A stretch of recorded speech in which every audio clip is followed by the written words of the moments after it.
Everybody.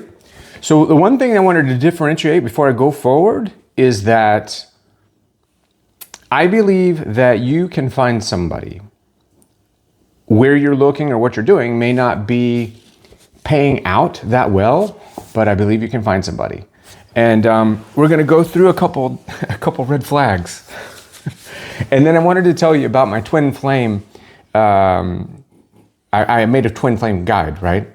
And I've looked at the twin flame topic since 2017, and it has been an up and down crazy topic. Actually, so before 2017, but I really started talking about it in 2017. And I have a video it's viewed like 400,000 times, and it's called the top 10 signs this is your twin flame.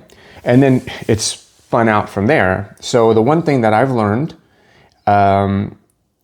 is that I want to give you all the information that I've gained from that the fastest way possible. So I created a very simple guide, and you can go to that and find it on Ryan Keys /twin flames. Now that product is going to be really helpful. It's not expensive. It is probably the last twin flame guide you'll ever need, and it's going to be fantastic. And I'm opening that. That'll be released towards the end of this week. And then I want to go into a couple things before we go forward. If somebody, when you pop in, give me a thumbs up and let me know that you're hearing this.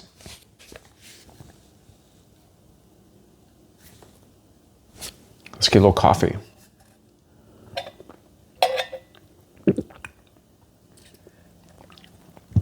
A little late for coffee, but I'll do it. Once again, I've got my big board.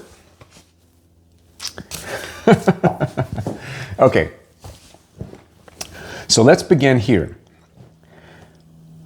I've spent since 2012 dealing and talking about soulmates and twin flames for sure. 2017 was when it really started to pipe up and take off, was when we talked about twin flames. I don't think there's an all-inclusive, decisive guide to help you with the twin flame situation out there that really makes sense. So I put it together myself, and I created this guide that you'll be able to go to my site, ryankeys.com/twin flames, and be able to take advantage of that, all those years of experience since 2017, thousands of people that I've talked to. And we'll get you through this concept to the other side of it. I am a firm believer that soulmates exist. I don't believe in coincidence. I believe that fate is an agreed upon general outcome by all of us as a collective. And with the individual in tow, we made that decision together, but we were all allowed that individual input. So I think that that's the case. I've died twice, and that's where I came to that conclusion. Now, moving forward, I won't be talking about twin flames that much going forward, because what I'm really focused on now is bridging the gap between how dating used to work and how people used to find love, and the love was very successful. The relationships were very long lasting. The efforts combined with the methods created a situation or a environment where people felt very supported and felt very loved, and the relationships really, took off. So the internet spurred into this conversation of an overabundance of people, too much input, distractions, an inability for you to lock in and find love. And so we're going to do that. I'm going to start trying to move you to the course of, I don't believe in getting laid. I don't believe in just one night stands. I think that love is the way to go. I think that even when love is letting you down, it's still the way to go. I've said this many times before. I would use every heartbreak to either heal or to know that I'm here to move towards love. Point and reference, when you get a dog. I lost a dog, 2 dogs in 2020 with COVID, and they didn't get COVID. It was just in the same time period. Devastating. I have Bodhi, as many of you know. He's a little baby French bulldog. He's 4 years old. We have almost the same birthday, and he's not going to be here long enough or enough time for me to be happy with that. But it doesn't mean I'm going to love him less. I'm going to love him. I love him presently, do everything for him.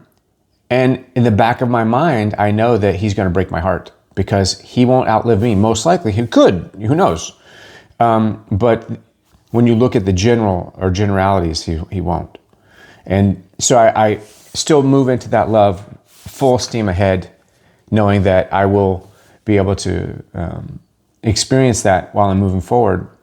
So one thing that I wanted to do before we go into this video is I wanted to talk about, what do you want out of life? What are you looking for out of love? Are you already in the camp of, I'd rather be in the woods with a bear than a man? Or are you in the camp of, I'm hopeful, I'm putting myself out there, I get hurt a lot, I don't know what to do, I need help, right? That's the person I want to talk to. The person that wants to be alone in the woods with a bear, I can't do much about, and that's okay. I'll see you when you're on the other side of that, because that's trauma. That's trauma talk. That's not love. That's not love-based, and you're not going to find love with that mindset. All you're going to find is more misery, more disconnect, right? So we don't want that here. What we want here is we want a pathway to open.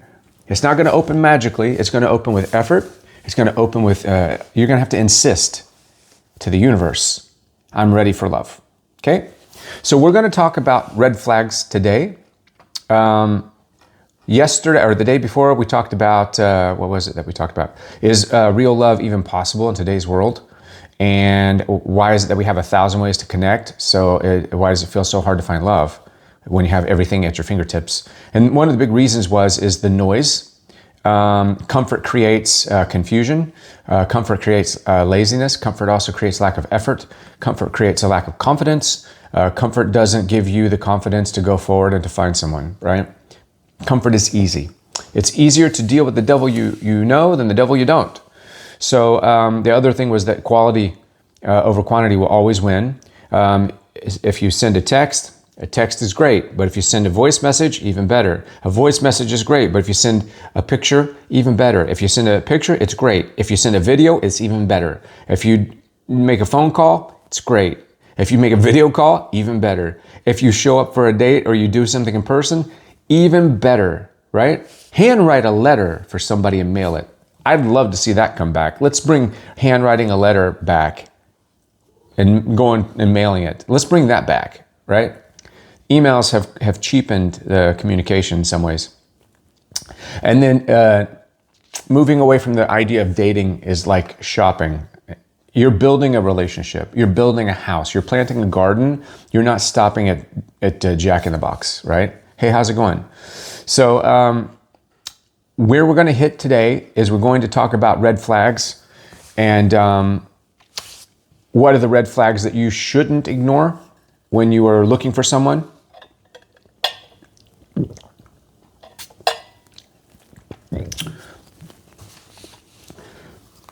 I would say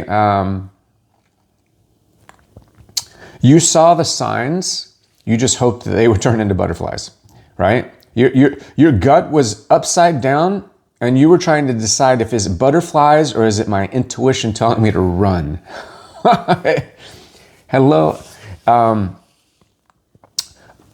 One of the things that we could look at, there's 3 signs that you could be ignoring, red flags, because you like the person or you like the way they look. You like the package on the outside.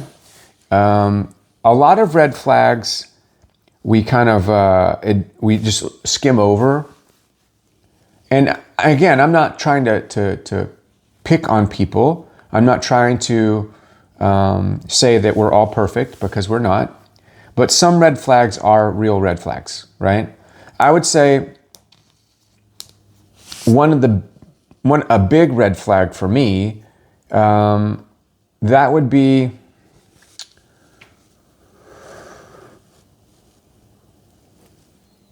you're trying to clarify your relationship, or you're trying to clarify what they're looking for, and they give you a runaround answer. Because if you work with me, or if you're in the same mindset that I would hope you are, you're looking for love and something serious. You're not looking to skate around. You're not looking to bounce around. You're not looking for somebody that is going to just be a one-night stand.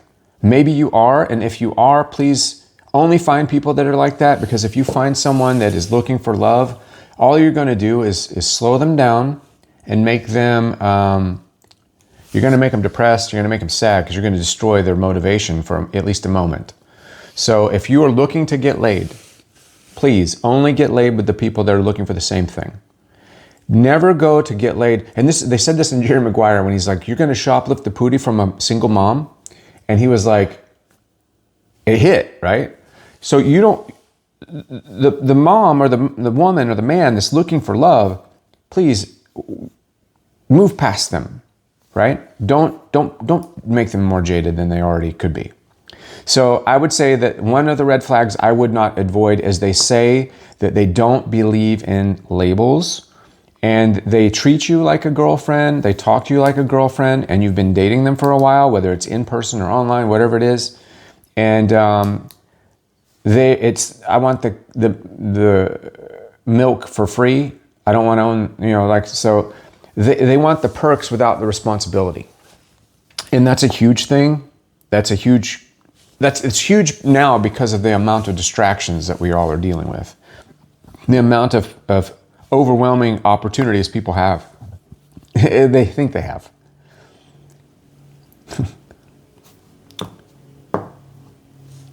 How many of you out there are dating online or have a situation and you think you have a lot of people that like you, or you think you have a lot of options? I can guarantee you have about 20% less. Out of the 100% of options you think you have for dating or what's going to go right, I guarantee you cut it by 80%. 20 out of the 100 people that you would qualify won't qualify first off, and that 20 probably are the only ones that would qualify. And then out of that 20, probably only 5 or 6 would actually find you moving enough to make it worth your while for long term. So options are not actually as appetizing as you would think, right? So that's one of the big red flags, is they say they don't believe in labels. For instance, you meet them, you're on a first date, or you're talking about relationships, you're talking about, hey, don't be afraid on the first date to ask, hey, so what are you looking for in a person? And are you just dating? Are you looking for sex? Are you looking for love? What are you looking for? And then when you get that, say, hey, sir, so I know you said you're looking for a girlfriend. So when was your last girlfriend? And people don't want to talk about these things because they think it's a taboo topic, but I'm all about saving time. And I think that we wait too long and we overlook red flags for the midnight horizontal rendezvous. This is why a lot of people will sleep together right out of the gate, because I think that they know deep down inside it wouldn't work out unless they can bring the physical. So most of the people are insecure, or they're afraid. They want to seal the deal, and that's how they do it. And then it works for a while, and then it doesn't. So again, the person that doesn't believe in a label is not going to lead you to the love you're looking for. They're going to lead you down a path of where you feel pretty low at times. If they say, I want the perks without the responsibility, and they let you know that and you're okay with that, fine, right? Go for it. But if you ask them and they say, well, I'm not looking for anything serious, and you are, don't think you can convince them. Don't try to waste the time and the effort to convince them that you're worthy of someone wanting you. Most people that are looking for love and looking for long term, they're not afraid to say it, right? One of the other red flags would be they joke about being emotionally unavailable. I've said that before, and I know that. What did I mean when I said that? What did I really mean to say when I said? I never really said I was emotionally unavailable, but I did say that I'm working on stuff. I've been through a lot of stuff. I don't think that. And here's what okay, I got to be completely bare, right? This is what my book is about, what I meant to say. So if I said I was emotionally unavailable to somebody, what does that really mean as a man? I think I was insecure, so I was testing the waters to see if they liked me. And I said that to see what they would say. And also at the same time, I gave myself some breathing room in case I felt suffocated, because I didn't know how to hold space for a long-term relationship in a successful way because I didn't see it mirrored to me as a child, right? So if that's what I meant to say, that's what I meant to say. And the red flag would be they joke about being emotionally unavailable. Just believe them. Take them at their word. I wouldn't say that when they tell you that, it can appear as a false sense of confidence. Like, well, I'm really emotionally unavailable. The novice person that's coming into consciousness or spirituality might see that as like a plus. Oh, well, they're really in tune with themselves. No, it's not self-awareness. That's a warning label, right? So let's look at that for what it is. One of the other big red flags that I've really seen a lot of is they, and people call this breadcrumbing, but I think it's they show up hot and cold. And breadcrumbing is this kind of concept where you give little bits of love all along the way, or you gaslight in the love department. But I would say let's look at it more as like it's hot and cold. It's not passion. It's still emotionally unavailable, disguised as spurts of chemistry. And this is what happens when you have sex too soon, that it kind of shows up and can show up hot and cold. So because you didn't build the level of confidence required before having intercourse or relations, because you didn't build up that level of confidence or safety prior to that, there's going to be a level of fight or flight that's involved in your sexual experience. And that's going to be tough because when you have that, it's going to make you feel insignificant if they don't show up consistently, right? Because you have nothing left. Your bartering chip is over, right? You've given them yourself. You gave them all you have, right? When you have sex with somebody, you're giving them everything that you've got. You've given them your leverage. You've given them your life. You've given them everything that they would want if they wanted to leave, and that was all they wanted. So now you're vulnerable. You're out there, and I think it could have been too fast.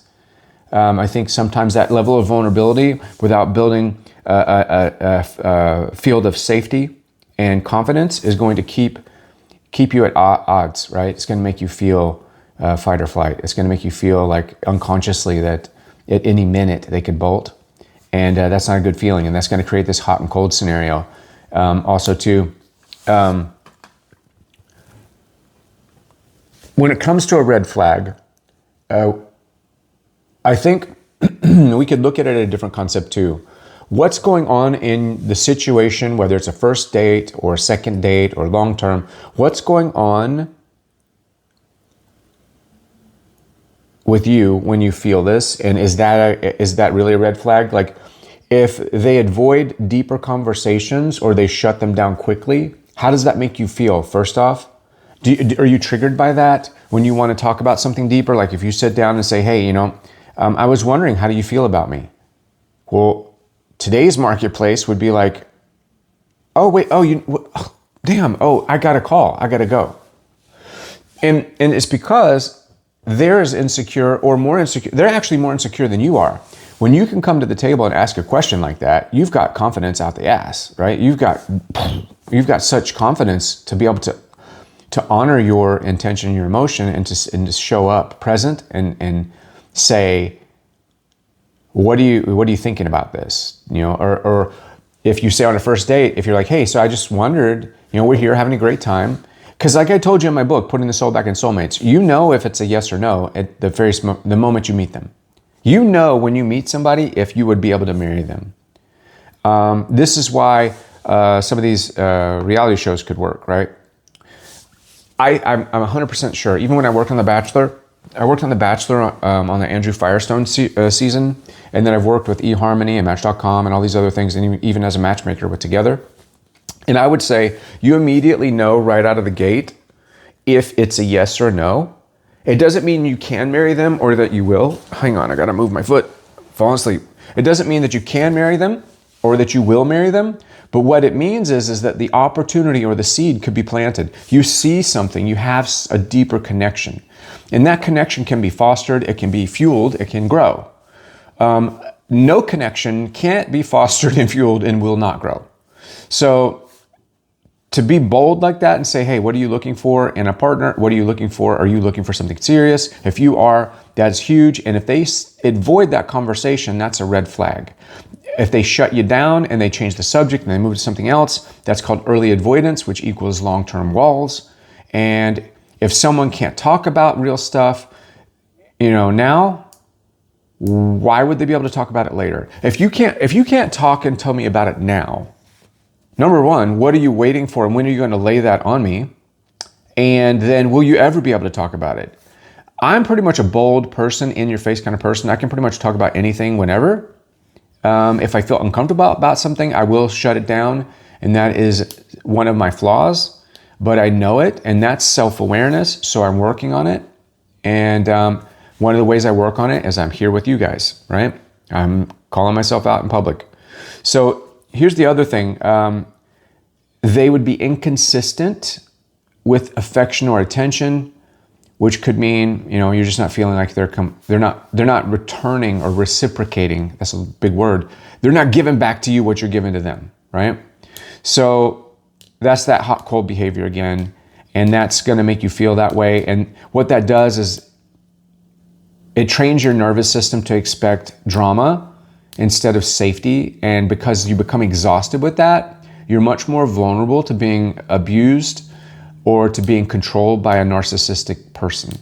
So I really want you to find out, I want you to look at that level of consistency. If you are not able to address it and they're not able to counter that, if they're not coming to the table and saying, well, I'm sorry, let's look at that. Or if they don't give you a plausible reason as to why, and even if they do, if they're not willing to work on it, then you should just walk away. That's not your person. When somebody's interested, they will make it known to you, okay? The other thing that's kind of a big thing that I feel is that when somebody flips the script on you, we've heard this before. So if somebody flips the script on you and makes you feel guilty or makes you feel uncomfortable that you have needs or you have a need to know, that you have a question, right? We've all done it when our parents would ask us, questions like, where have you been? And you're going to switch the script. You're going to make it feel like, well, I'm not going to answer that. So how can I get out of that? So your mind starts running through all these scenarios. How can I get out of this situation? But I would say if they make you feel guilty for having needs or asking questions, even in the beginning, that's an emotional manipulation. And that's kind of disguised as this kind of, I don't want, I want drama-free love. I don't, no drama. Like you've probably seen that in people's profiles. I don't know how they write them now, but they probably would put something up there like, like to have fun, somebody that's fun and no drama. That is the key indicator on a profile. When somebody puts no drama, that means that they are not available, most likely, for a deeper talk, because drama isn't what they're referring to, is not the craziness that's coming from the outside world, because they would say, I don't want anyone that's going to be unavailable, right? I don't want somebody that argues with me. Like, I like peace. But when you say no drama, you got to ask yourself, why are you saying and choosing that word, no drama? What's the point of choosing that word? I would say because you're feeling damage control. You're trying to find someone that is easily unconsciously manipulated, even though you don't know you're doing it, because life is drama, people. Life is drama. This is why we watch TV. This is why we watch YouTube. This is why we watch the movies, because life is drama. The animal kingdom is drama. Have you ever watched dogs? Like, you should watch videos of like 4 or 5 Frenchies like teamed up. There's just drama everywhere. And for you to say, I want someone with no drama, you're unconsciously in a bad place, because you are the one that's emotionally manipulative, right? And you can disagree. That's free, disagree. I'm just telling you, I can tell you, even like through one platform that I work with since 2020, I've done 6,800 sessions. Not all of them are long. Some of them are 3-4 minutes just to give a refresh, but 6,800 and such sessions since 2020. That's not including my own site, YouTube, coaching, and everything else. I mean, so that's the consistent pattern that I've seen. So what does a red flag do? And what should you, how do I say, what is red flag? First off, in the sense of, you've heard some of these red flags, but what does it actually do? The red flag is actually going to trigger your nervous system into working overtime. It's going to push you into a place where you're trying to constantly predict how they'll act. And that's tough because that's fight or flight. You can still love a lot in fight or flight, but that love is going to be tested. It's not going to feel safe, and it's never going to have a chance to really grow. So it's going to stay stuck, and it's going to be very argumentative. It's not going to be complimentary. It's not going to be, as healthy, right? If I were to look at the physical intimacy side, because we've got physical intimacy, spiritual intimacy, emotional intimacy, and emotional, spiritual, physical, and experiential, and then we've got intellectual intimacy. So physically, on the side of that, inconsistency would erode trust and closeness. Red flag. In the emotional sense of that, if you can't share, like we said, that you're not going to build safety. And if you don't have safety, you're not going to have a close relationship, right? And then on the spiritual intimacy side, if they're avoiding deeper alignment, there's not going to be any true grounding, and there's no reason to go forward, right? That is red flags in a nutshell. Some of the big three. I've got a product, or I've got a little thing, a PDF, where I go into that really in detail, and I can get that for you. You just go to my site, ryankeys.com, or send me a direct message here, where I go through some more red flags and why that might be something you want to look at, and how to know what red flag is a deal breaker. I think that's one of the biggest ones to go through, is what red flags are deal breakers. Because again, I believe that you're with me because you are looking for love. You are looking for something special. You are looking for a connection. You're not just looking to get laid. If you're looking to get laid, again, please only fraternize with those people that are the same tone. Don't go messing around with people that have a heart. Don't do that. But I believe that the people I'm helping want love in their life. They may not know how to manifest it. They may not know how to create it. But we're going to go through a series of protocols, and I'm going to put forth a lot of information going forward on how you can transition everything that worked from the past to work now. Like Shakespeare said, there's nothing new under the sun. Dating isn't new just because you know 1,000 people online. Dating isn't new because you have sites and you can swipe left or right. That dating hasn't changed. Love hasn't changed. The process of love, what's involved, is still the same. And if you are going to sabotage your opportunities to find someone special, because you're going to fall prey to the mass market of advertising that makes you they want you to believe you're sick so that they can give you the cure. You're not sick. You're just a little bit misdirected. And that misdirection is coming from an overabundance of information and access, and not knowing how to connect on an intimate level with yourself and with the people that you would like to see in your life. So that's what we're doing. That's how we're going to break it down. And that's why I'm talking about, what red flags are deal breakers. That's why I created the Twin Flame Guide, the last Twin Flame Guide you'll ever need. Got that coming up. It's ready. You can find it on ryankeys.com/twinflames. I'm going to put this video on YouTube as well. And we're going to run that. And we're going to start trying to educate you in such a way that you'll know how to build a profile. You'll know how to put yourself out there. You'll know how to navigate the first date. You'll know exactly what it means to be spiritual in a world where everyone feels superficial, and you'll know how to navigate that. And I'm not telling you that I'm going to bring someone to your door, right, to make you feel special today. But what I'm saying is that you've been in a big boat the size of the Titanic, headed towards a direction that you've been being pushed. To turn that around takes time and it takes effort. And that same amount of time and effort is what worked finding love 50 years ago. How's that for irony?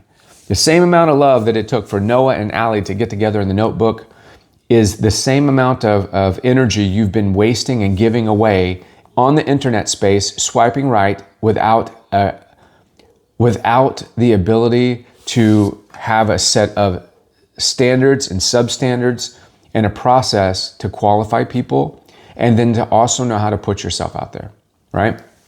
I've done this for such a long time. I don't like to admit it, but it's been a long time. Since I was 21, I started out as a matchmaker with Together, the dating company, like the Millionaire Matchmaker. I started out with that at 21, matching people to get married. And back then, I would take 2 files. First, I would interview all the people, and I would categorize everybody. I'd write notes on them. I would sit down with them, have an hour interview with everyone that came in. And then I would go and sit in this long room that looked like a hallway with filing cabinets on either side. And I would take my book of notes with the Polaroids of the person. And I would sit there and I'd look at the notes and look at the people and see how they would line up. And then I would put them together and we'd see what happened. I would have to actually call and pitch the other person though, right? So I would have to call, let's say I'd have to call Susie or Bob. And I'd be like, hey, Bob, I got a person for you. I think she's perfect. This is what she looks like. This is the vibe. I interviewed her personally. This is my feeling on the matter. And I think you guys would really hit it off.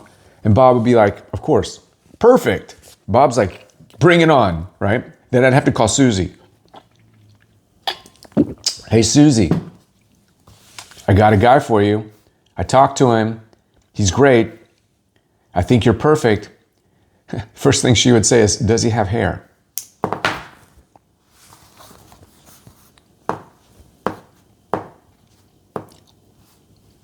I said, yes, he does. He's got hair. All over his body, but not on his head, but he's got hair. It's somewhere there. I saw it. It's coming up from his collar. I don't know. No, I'm just kidding. He had great hair, actually, this guy that I'm thinking of. And then I have to pitch that to her. I'd have to say, hey, you know what? I think you guys would be great together. And then I'd call back Bob and say, hey, Bob, this is her number. She agreed. Give her a call and set up the date. Report back to me, guys. So then they would go out on their date, and then they would report back. And I got several people married that way. And then I just continued what worked all this time. Continued it for the past, since I was 21. And the one thing that I've noticed is consistency is fantastic. The confidence to take the first step that lacks now with Love Online reduces the ability to find somebody in the proper way, because the person that you're trying to contact doesn't feel the level of confidence it took to come up to you in person to make that happen. Contacting someone online takes no confidence at all, because you probably have already, most of you men are guilty as hell. You've probably contacted like 30 people. Women, you're also guilty as hell, because I watched Sex and the City. I worked on that. I knew Greg from He's Not That Into You. I'll tell you, women, you're as guilty as men. And you like to use the term toxic masculinity because it's a shield. It's something that protects you. It protects you from getting back out there. It protects you from taking the risk of being hurt. And I get it. And I'm not telling you to risk your livelihood and your love. But I'm telling you, stop using these things about toxic masculinity. And guys, stop saying that all women are gold diggers. This is not true. These are lies that you're allowing the establishment and you're telling yourself because of insecurity and your lack of commitment to finding love, right? Stop saying, ladies, there's nobody out there for me because men are toxic. That is a lie. A lie right from the pit of hell. Men are not toxic. Women are not toxic. We all have toxic behavior. We all make bad decisions. To label someone When you can't label yourself to be a girlfriend or a boyfriend, but you can label somebody else to be not, right? It makes a lot of sense. That's just insecurity through the roof. That's if you're not healed, you're still hurt, and you're using your hurt to pretend that you're healed. So you're creating a sense of armor. You're encasing yourself in your own fear, and you're pretending that that's confidence, and it's not. And I hate that people are selling that as the status quo. I would just tell you, love is possible. What we're looking for here is we want you to find the love that you're looking for. You're not getting laid here. This isn't how to hit it and quit it. This isn't a one-liner. Although I will do a guide. I'll make a guide for you guys on how you can reach out to someone and what you could say. We're not going to do one-liners, but I'll coach you into how you could approach someone in the online forum space that would resemble or be more thoughtful and herald back, or kind of like turn the time back to like the 90s when you had to like get your shit together and you had to walk up to somebody and really you had to have guts, right?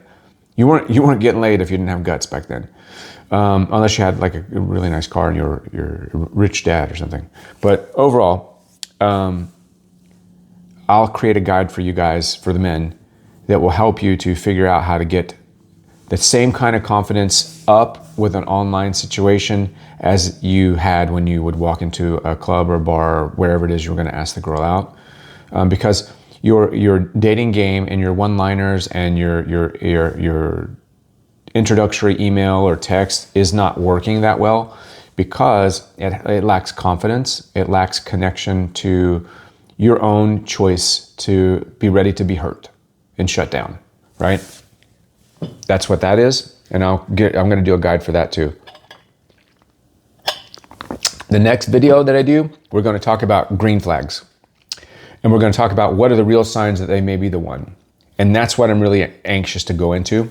And again, if you are interested in the twin flame topic, if you have been dealing with a twin flame or feel that a twin flame has been in your life, or you've been exposed to it at all, if you've got somebody in your life that you might look like, they represent, maybe that they've come into your life and they, like the same character has come into your life over and over with possibly the look, the name, the birthday, the location, and you've met several people that are similar, and finally the person that you're settled into is like the epitome of that similarity, or if you've got an instant connection that felt soul-based, and you can't explain it, and there's a lot of epiphanies, a lot of deja vu, and a lot of other synchronicities. If that sounds like you, then this guide is for you. And you can find it at ryankeys.com/twinflames. And that is the most comprehensive guide, the last guide you'll ever need to know to use on twin flames. That's the last guide you'll ever need for that. And then you'll be able to either look at it consciously with love and try your best to be available for it, or you'll be able to have a aha moment and realize, wait, God's got something else for me? That's impossible. How could God have anything for me? Because God's got a lot of good stuff for you. The universe is ready to reward you. The universe is waiting for you to wake up. The universe is ready for you to start broadcasting the signal that says, see me, send me somebody because I'm so ready. That's when you start getting people, right? And then when the universe sends you people, don't be a dick. Don't be a bitch. Don't be, like if somebody's interested in you, and let's say you have, hypothetically, and then we'll close out. You've got a profile online and somebody sends you a request. You look at it, it's not your type, but they did a sincere request. Send them a message and say, hey, you're just not my type. I appreciate the message. The way that you said it really was wonderful. Keep it up. I'm sure you'll find the girl that you're looking for, because everything's on. There's not an attraction. Give them that, right? Because the universe is sending you people to practice.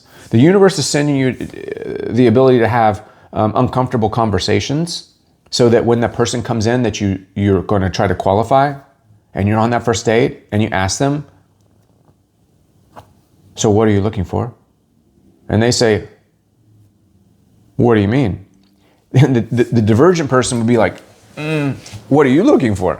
They'll answer your question with a question. I'm guilty of that sometimes too, but I do it more as a joke. But they'll do it as seriously. They'll try to steer you back. Stay away from that.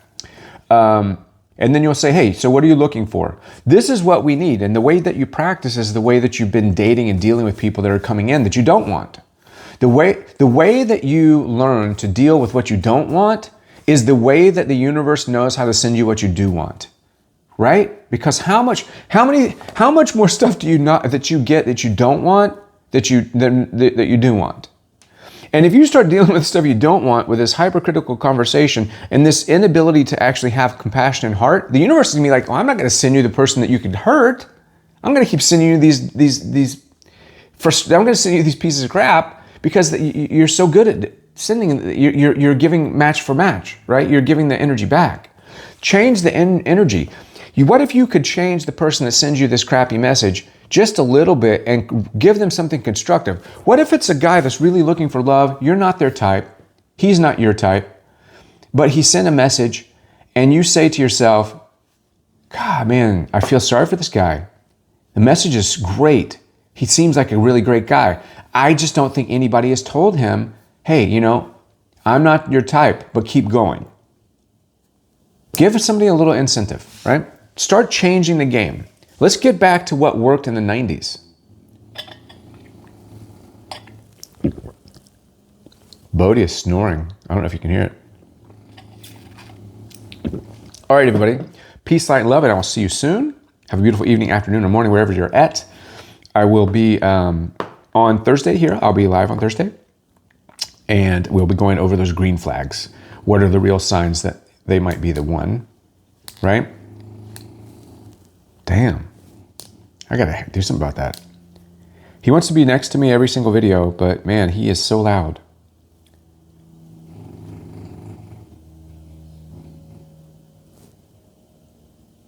It's hilarious. All right, guys, I will see you soon. Share this with anybody that you know that needs it. I'm going to clip this and put it into shorts on all social media. And if that resonates with you, those clips, please share those. I need your help to get back into the algorithm. I stepped out for a whole year. I didn't do social media at all. And now I'm back because I had to work on a lot of these things for myself so that I could figure out what works and what wasn't working in general. And then now we're good. So I will see you all soon. Talk to you later. Don't you like this sweater? Isn't this sweater? Okay, so here's what's great, right? Let me just share a little tip with you. This sweater looks fantastic. I feel great in this sweater. Costco. Freaking Costco. Costco sweater, $16. Bam. I'm looking like I'm ready for like a winter dance, right? Costco. Costco is the way to go, right? Peace, light, and love. I'll see you all soon. Bye.